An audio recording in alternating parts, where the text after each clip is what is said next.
Menurut data Kementerian Pemberdayaan Perempuan dan Perlindungan Anak, dalam periode 1 Januari sampai 27 September 2023 ada 19.593 kasus kekerasan yang tercatat di seluruh Indonesia.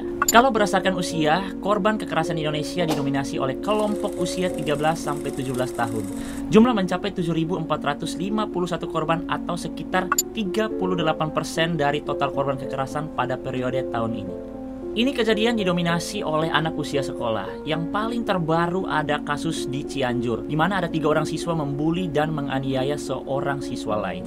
Menurut Kasat Reskrim Polres Cianjur, Ibtu Tono Listianto, ketiga pelaku dapat dijerat dengan pasal 80 ayat 1 Undang-Undang 23 tahun 2002 tentang perlindungan anak dengan ancaman 3 tahun penjara. Dan dari hasil pemeriksaan sementara, ungkap beliau, aksi bullying dan kekerasan yang dilakukan oleh 3 orang anak ini diduga dipicu oleh masalah asmara.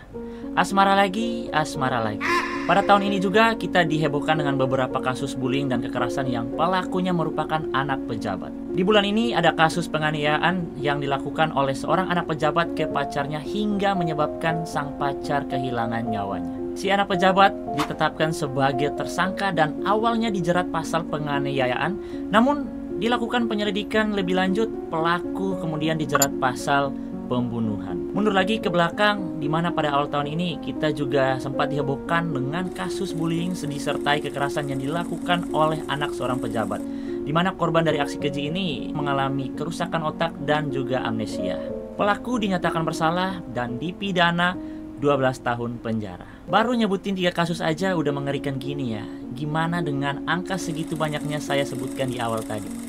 Ini memprihatinkan sekali mengingat kasus seperti ini lebih didominan dengan terjadi pada lingkungan usia remaja. Mungkin perlu digenjot lagi dengan sosialisasi baik oleh pemerintah, pendidik, orang tua, lingkungan, mahasiswa kepada siswa-siswa di sekolah-sekolah tentang bahayanya bullying, baik itu yang verbal, cyber, apalagi yang fisik seperti kasus yang sempat saya sebut tadi. Bullying verbal dan cyber terkesan masalah sepele di mata anak-anak sekolah karena dianggap tidak memiliki dampak buruk yang kasat mata seperti fisik.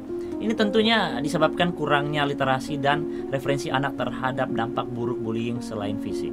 Dan tidak menutup kemungkinan mereka juga tidak tahu bahwa perilaku membuli seseorang sebenarnya dapat dipidana. Tidak sedikit juga kasus yang orang depresi bahkan bunuh diri karena dibully secara verbal. Jadi ini merupakan tanggung jawab besar bagi kita semua untuk menanggulangi masalah bully, penganiayaan hingga kekerasan yang berujung maut, apalagi terhadap anak siswa sekolahan yang perlu mendapatkan bimbingan intens karena mau bagaimanapun masalah ini lebih sering terjadi di lingkungan mereka. Saya Resbok, stop bullying.